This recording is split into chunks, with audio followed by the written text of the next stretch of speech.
Here's more wrestling news for February 11th, 2026. Your headlines for this afternoon include Bron Breakker to miss WrestleMania 42 after serious hernia surgery. Is Jey Uso walking into a massive WrestleMania trap? John Cena returns in unexpected way at EVE event. Black Hooded Attacker ambushes WWE Champion. Hendry retains WWE NXT title in first defense against Evolve star. Zaria reacts as Ruca lands NXT Women's title match. Keanu Carver wreaks havoc in explosive WWE NXT locker room incident, and more. Bron Breakker's recovery timeline is becoming clearer, and it may rule him out of WrestleMania 42. Breakker recently underwent hernia surgery following what was described as a serious issue, and while internal expectations lean toward a quicker recovery due to his age, internal projections appear more cautious. During the February 10th edition of Wrestling Observer Live, Bryan Alvarez reported that the belief within WWE is that Breakker will not be medically cleared in time for WrestleMania 42. One would think he'd be on the shorter end of the recovery scale since he's in his 20s, but it was a serious surgery. All I know is that within WWE, there's a feeling he isn't going to be back by WrestleMania 42. He's going to be out for a while, so we'll see. This follows earlier reporting from PWInsider, which clarified that the hernia was not a result of a single Raw segment, but rather a lingering issue that had been building over time. With Breakker now pulled from travel and removed from creative plans, WWE is reportedly adjusting accordingly. As of now, his presence on the WrestleMania 42 card appears increasingly unlikely. If Breakker misses the event, how should WWE reposition his momentum once he returns? Immediate push or gradual rebuild? On this week's Raw, the Usos retained the World Tag Team Championship against Alpha Academy in a competitive defense. Otis and Akira Tozawa brought urgency and physicality, but Jimmy and Jey ultimately secured the win cleanly, reinforcing their renewed dominance as a unit.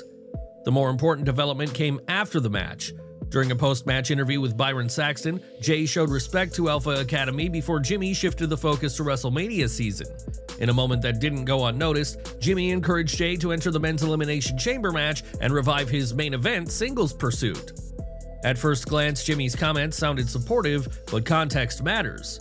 Creative is reportedly aware of the history between the brothers. Not long ago, Jimmy was openly frustrated with Jey's obsession with the World Heavyweight Championship, tension that nearly fractured them before their reunion and eventual tag title victory.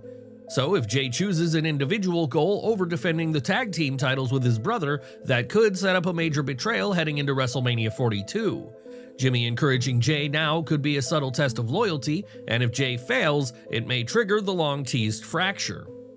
A brother versus brother pivot would immediately elevate the emotional stakes heading into WrestleMania 42. Rather than revisiting a World Heavyweight Championship program that has drawn mixed crowd reactions in the past, WWE Creative appears to be leaning into a deeply personal story built on trust and ambition. A Jimmy turn, particularly after publicly encouraging Jey, would add character depth and reframe Jey as either naive or determined at any cost. Now the big question, are you ready for another brother versus brother match at WrestleMania? Let us know your thoughts in the comments below. Pro Wrestling Eve turned a simple costume match into one of the most talked about moments of their February 6th event, leaning fully into wrestling absurdity and delivering a segment fans won't forget anytime soon. During a themed battle royal, competitors entered dressed as wrestling legends and pop culture figures, adding a lighthearted tone to the match from the start. Midway through the chaos, John Cena's theme suddenly hit, the arena paused, the crowd waited for the entrance. No one came out. What followed was the punchline. The wrestlers inside the ring began reacting as if Cena had entered and was cleaning house. They took bumps out of nowhere, launched themselves over the ropes, and sold invisible strikes as though they were being dismantled by an unseen opponent. The audience immediately understood the joke and erupted, fully buying into the classic "you can't see me" gag that has defined Cena's persona for years. The segment worked because it committed completely to the bit. There was no half measure, no wink to the camera, just performers treating the invisible presence as legitimate in-ring action, which made the parody land even stronger. While clearly comedic, it also served as a subtle nod to a performer whose cultural impact in wrestling remains powerful enough that his music alone can carry a moment, even without an appearance. Was this one of the most creative tributes to a wrestling icon in recent memory, or does comedy like this work best in smaller promotions? Enjoying the video? A quick like goes a long way in helping us grow and deliver more wrestling news you care about. Another black hooded figure has entered the picture in WWE, and this time the target was a reigning champion.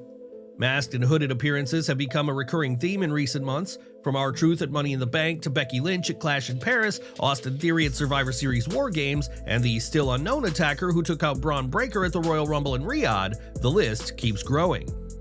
Now NXT champion Hendry can add his name to it. Hendry opened NXT by thanking the crowd for believing in him as loud "You deserve it" chants filled the arena. He admitted there was a moment of doubt during the ladder match, but said fans gave him the energy to climb up and secure the win. That celebration was short-lived. Jackson Drake and the Vanity Project interrupted, openly admitting they were behind the attack on Hendry 2 weeks ago. A fight broke out, and while Hendry initially fought them off, Drake clipped him with a chop block, allowing the Evolved talents to stand tall. Later in the night, Hendry defended the NXT Championship against Jackson Drake and successfully retained, but just as he stood tall with the title raised, another black hooded figure stormed the ring and laid him out. The figure ultimately revealed themselves as Ricky Starks, who went on to drop Hendry with a tornado DDT before posing with the respective title. It'll be interesting to see how WWE books Hendry going forward. This week's main event featured Ruca and Zaria taking on Ren Sinclair and Kendall Gray, with the added stipulation that whoever scored the winning fall would earn an NXT Women's Championship match against Jacy Jayne. The tension between Ruca and Zaria was evident throughout the match. At one point, Zaria unknowingly backed into Ruca after a blind tag, and later pulled her partner off a cover, clearly frustrated that she was not the legal competitor. The miscommunication nearly cost them the match. In the end, Ruca secured the victory, officially becoming the new #1 contender. Zaria's reaction said everything. She was visibly unhappy as Jacy Jayne confronted Ruca after the bell. A telling visual showed Zaria standing directly behind both the champion and the challenger, positioned squarely in the middle of the moment. The breakup did not happen here, but the foundation has clearly been laid. With championship stakes now involved, the possibility of Zaria costing Ruca the title feels increasingly likely. The first match this week saw Jaida Parker take on former Women's North American champion Blake Monroe. Monroe is great at playing the egotistical heel, and Parker has adapted well to being a babyface. In many ways, they are ideal rivals for each other because of their differences. The women ended up being counted out, but they continued to fight until Parker took out several male security members, with some fans complaining that it was hard to believe, while Monroe escaped through the crowd. A double countout is never how we want a match to end, but the way they did this made it clear their feud will continue. DarkState delivered a focused promo this week, turning their attention directly to Tony D'Angelo, who made it clear last week that he's coming for them. However, the champions quickly found themselves surrounded as the entire tag division hit the scene, demanding shots at the tag team titles. Chaos erupted soon thereafter. The former champs fought the current champs out of the arena, while Tony D appeared out of nowhere and took out the other two members of the group to end the segment. This segment wasn't overly long and set up several potential matches down the line, but it was also kind of a mess. WWE seems to be leaning into the chaos comment Shawn Michaels made last week, for better or worse. One lingering question remains unresolved. When D'Angelo previously disappeared during his promo, a mysterious figure briefly appeared in the background. That moment has yet to be addressed, and D'Angelo has not referenced it since. Whether that was intentional long-term storytelling or simply dropped remains to be seen. Later, Robert Stone initially announced a triple threat tag match for next week to determine the next challengers. Ongoing chaos quickly escalated that into a fatal four-way after the Vanity Project's win over Hank and Tank secured them a spot. Josh Briggs battled Eli Knight in a speed tournament match with the usual 3-minute time limit. This was too short to be much of anything, but the way it ended was pretty cool. Jasper Troy ended up attacking Knight and Elio LaFleur after the match and took them both out. Knight and LaFleur will fight for a shot at Troy's Speed Championship next week, so having them get taken out by the champion so easily seemed like an odd choice. An unexpected promotional moment took place during the broadcast when the main character from the upcoming film Psycho Killer was shown sitting in the crowd directly behind the announcers. The brief camera shot caught viewers off guard as the character remained seated without acknowledgement from commentary. There was no formal introduction or extended mention, just a subtle but clearly intentional visual placement. Keanu Carver turned words into action on last night's episode of NXT, delivering on his promise to bring chaos to the brand. The tension began early in the night when Carver confronted interim general manager Robert Stone over the NXT Championship picture.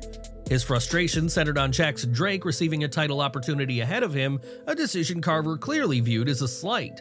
Stone attempted to justify the direction, explaining that Shawn Michaels wanted to inject chaos into NXT's current landscape.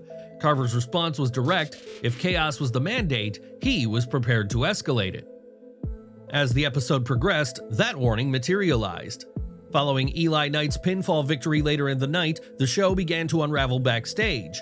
Multiple altercations broke out across different segments, officials were shown scrambling for control, and tension spread throughout the locker room. By the final moments of the broadcast, the damage was evident. Several wrestlers were laid out, a room had been trashed, and disorder had replaced structure. Notably, Carver was not shown delivering any of the attacks on camera, yet the implication was clear. The destruction aligned directly with his earlier message, reinforcing the idea that this was not random mayhem, but calculated retaliation. If this was the opening statement in Carver's campaign for relevance, the next move may force management to respond. Did Carver make himself impossible to ignore, or has he crossed a line that will cost him the very opportunity he's demanding? That was NXT this week. What did you think? Which match or segment stood out to you, and did anything signal a shift in the brand's direction? Sound off in the comments below. For all of our subscribers, don't miss the 9 a.m. Eastern video we dropped earlier today. Smash that bell icon and select all notifications so you're always in the loop.